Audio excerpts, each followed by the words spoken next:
and say, don't tell them that, Robert. Yes. Don't tell people what you know. Right. Keep them poor.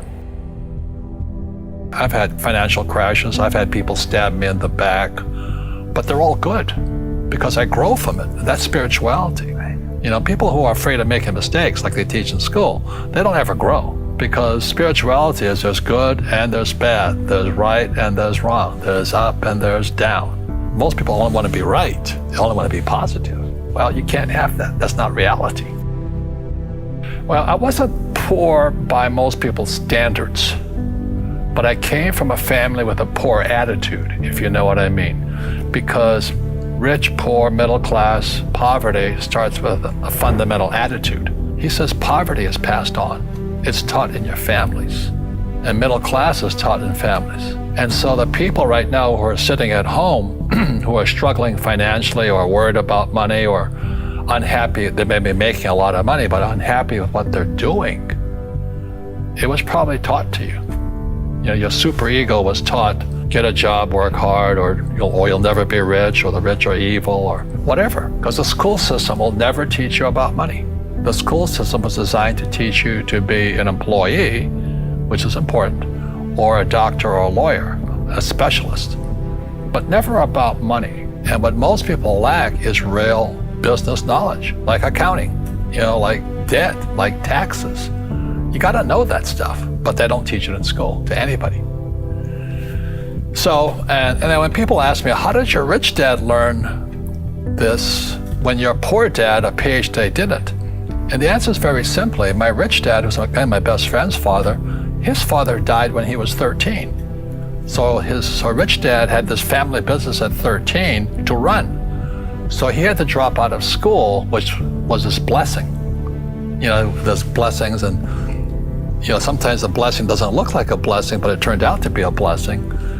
And then his teachers became his bookkeeper, his accountant, his attorney, his banker, his real estate agents. So he has what I call real teachers, not these fake teachers in school.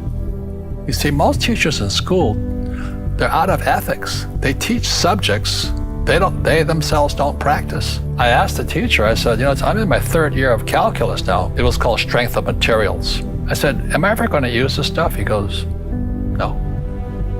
I said, why do you teach it? He says, because I get paid. I said, do you ever use it? He goes, no.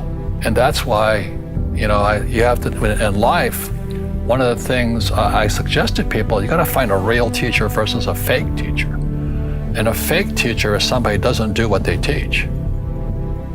And a real teacher is doing what they teach every day. So my accountants, my attorneys, they're in it every single day. And that's how I learn, because every day I'm solving problems in my business. So I have accountants and attorneys and bankers and all these people on speed dial because I'm solving problems with my team. I see you giving this knowledge out, and yeah. Do the rich people cringe and say, don't tell them that, Robert? Yes. Don't tell people what you know. Right. Keep them poor.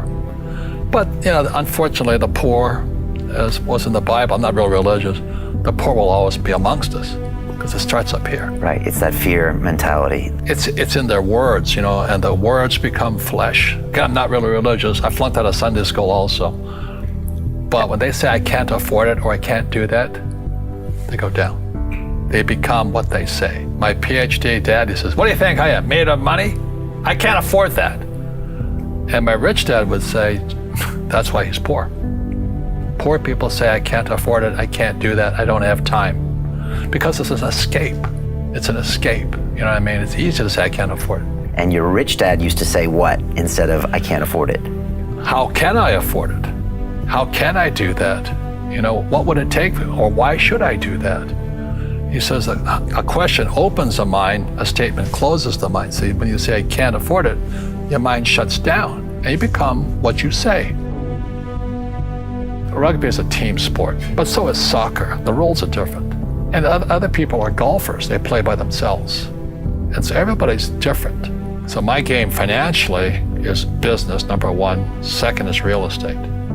So what I say to young people is, you find your game.